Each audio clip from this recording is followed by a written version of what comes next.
Hi எல்லாருக்கும் வணக்கம். தட்டி விட்டுறாதீங்க, கேளுங்க. லவ் லவ்ன்றது எல்லாருமே நீங்கள் லவ் பண்ணுவீங்க. அது தப்பே கிடையாது, யாருமே தப்புன்னு சொல்லவும் மாட்டாங்க. ஆனால் நம்ம எங்கே தப்பு பண்ணுறோம் அப்படின்னா, யாரை லவ் பண்ணுறது அப்படின்ற ஒரு விஷயத்தில் நம்ம தப்பே பண்ணுறோம். நம்ம ஒரு பர்சனை நம்ம லவ் பண்ணுறோம் அப்படின்னா, நமக்கு லைஃப் லாங் அவங்க தான் அப்படின்னு டிசைட் பண்ணதுக்கப்புறம் நம்ம லவ்வை ஸ்டார்ட் பண்ணணும். சும்மா பார்த்துட்டோம், பிடிச்சிருக்கு, லவ் பண்ணலாம் அப்படின்ட்டு நம்ம பொழுதுபோக்கு ஒரு சிலர் லவ் பண்ணுறவங்களும் இருக்காங்க. ஒரு சிலர் உயிரை கொடுக்குறவங்களும் இருக்கிறாங்க. ஒரு சிலர் நார்மலாக லவ் பண்ணுவாங்க, லைஃப் லாங் கொண்டு போவாங்க.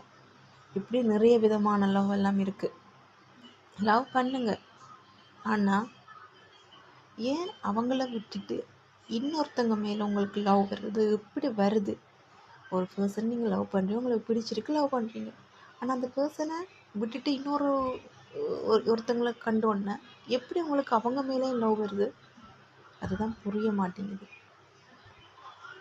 லவ் பண்ணுறது நிறைய விதத்தில் இருக்குது. ஆனால் உண்மையாக லவ் பண்ணுங்கள். உண்மையாக லவ் பண்ணுறதுன்றது 1000ல் 100ல் 10, 1000ல் 100 இப்படி தான் இருக்குது உண்மையான லவ். உயிரை கூட கொடுக்காட்டி பரவாயில்ல, உயிர் கொடுக்க வேண்டிய அவசியம் இல்லை. லவ் பண்ணால் நம்ம உயிரை கொடுக்கணும், உனக்கு உயிர் விடுவேன், அதெல்லாம் வேணாம். உண்மையாக இருங்க.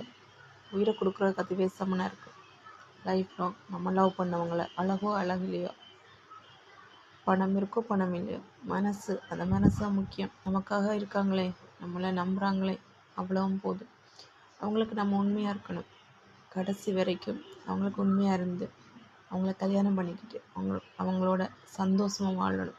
அதுதான் லவ், உண்மையான லவ். அப்படி இருங்க. ஒருத்தங்க வந்து நம்மளுக்கு லவ் பண்ணுறாங்க அது இதுன்னு சொல்லி நம்மளை குழப்பி விட்டாங்க. குழம்பாதீங்க. எனக்கு இன்னொரு பர்சன் இருக்காங்க, அவங்கள தான் நம்ம கட்ட போகிறோம். அவங்களுக்கு நான் உண்மையாக இருக்கணும். இதுதான் லைஃப், இதுதான் லவ். உண்மையாக இருங்க கடைசி வரைக்கும்.